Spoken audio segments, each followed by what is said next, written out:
लेकिन लास्ट में एक 2 चीज़ें ऐसी होती हैं जिसकी आपने उम्मीद नहीं करी होंगी कि यार ये तो नहीं होना चाहिए था, लेकिन ये कैसे हो गया? वो होगा।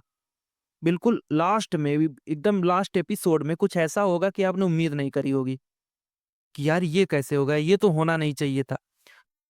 कुछ दिन पहले मैंने एक वेब सीरीज़ देखी थी, द डे ऑफ जयकाल, बिना किसी उम्मीद के कि मुझे पसंद आएगी कि नहीं आएगी। इसकी आईएमडीबी है 8.2 आउट ऑफ 10। तो क्या ये डिज़र्व करती है? हाँ, ये डिज़र्व करती है। अच्छी वेब सीरीज़ है। अगर आप एक बार कोई वेब सीरीज़ देखना चाहते हैं, तो इसको ही आप यकीनन देखना पसंद करें। क्योंकि आजकल के मॉडर्न टाइम में बहुत कम क्वालिटी कंटेंट आ रहे हैं। मुझे समझ में नहीं आता, लोग बस पैसा कमाने के लिए बस यूँ ही वेब सीरीज़ बना देते हैं। लेकिन द डे ऑफ जयकाल एक अच्छी वेब सीरीज़ है। मैंने इसको देखा था, मुझे लगा आपके साथ शेयर करना चाहिए। तो दरअसल ये कॉन्सेप्ट है एक ऐसे स्नाइपर की, जो पहले अमेरिकन मिलिट्री में था, इसकी पोस्टिंग अफ़गानिस्तान में थी। इसका अपने दोस्तों के साथ कुछ खटपिट होता है, यानी समझ लीजिए थोड़ा विवाद होता है।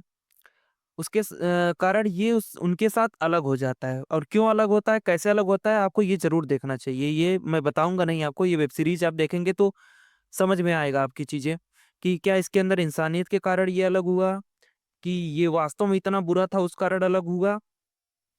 तो फिर ये क्या करता है कि वहाँ से निकलने के बाद पैसे लेके किलर का काम करना शुरू कर देता है। इसको आप पे करिए, ये आपके लिए लोगों को मारना शुरू कर देता है। तो कॉन्सेप्ट ऐसा रहता है एक बिज़नेसमैन की, ये मतलब ये पीछे पड़ जाता है, उसका ये मर्डर करता है। तो उसके पीछे MI6 एजेंट, आप इसको जानते होंगे उससे, अरे क्या कहते हैं, जेम्स बॉन्ड मूवी में ये कैरेक्टर था MI6 का। ये इसके पीछे लग जाती है, इसको पकड़ने के लिए। और पूरा जो ब्रिटेन मतलब कि ब्रिटेन MI6 के एजेंट थे, काफ़ी बड़े-बड़े लोग, उन सारी चीज़ों में शामिल होता है जिससे ये स्नाइपर जुड़ा हुआ होता है। क्योंकि एक कंपनी रहती है, बड़े लोगों का मतलब पर्दाफ़ाश करने वाली होती है, उसमें काफ़ी बड़े-बड़े लोगों का नाम होता है। उसको मारने का कॉन्ट्रैक्ट इसको मिल जाता है, और ये इसको मारना चाहती थी उस इंसान को बचाने के लिए। लेकिन कई बड़े लोग चाहते थे कि वो इंसान मारा जाए, तो कुछ बड़े इंसान इसको कॉन्ट्रैक्ट देते हैं उस इंसान को मारने के लिए जो राज बाहर लाने वाला था, और उसी इंसान को बचाने के चक्कर में इसके पीछे पड़ जाती है। आप ये वेब सीरीज़ देखेंगे, काफ़ी अच्छा थ्रिलर है।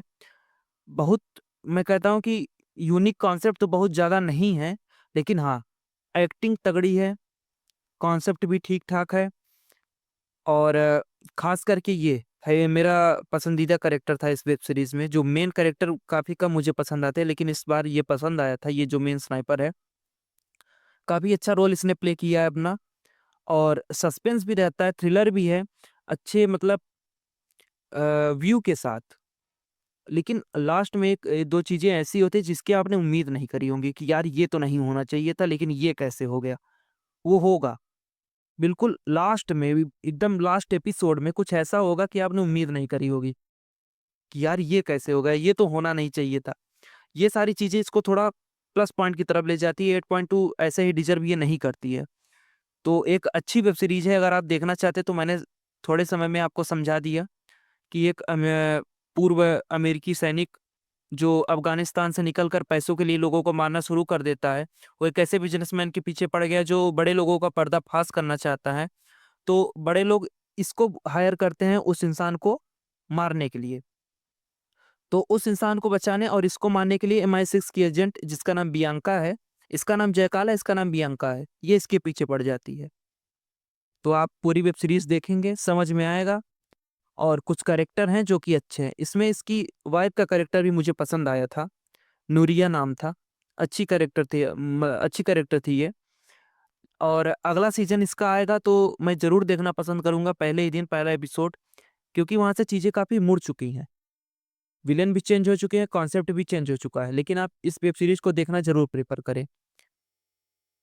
बकवास देखने से अच्छा है कुछ अच्छा द देखें, मैं आपको रिकमेंड कर रहा हूँ, ये आपको पसंद आएगी वेब सीरीज़।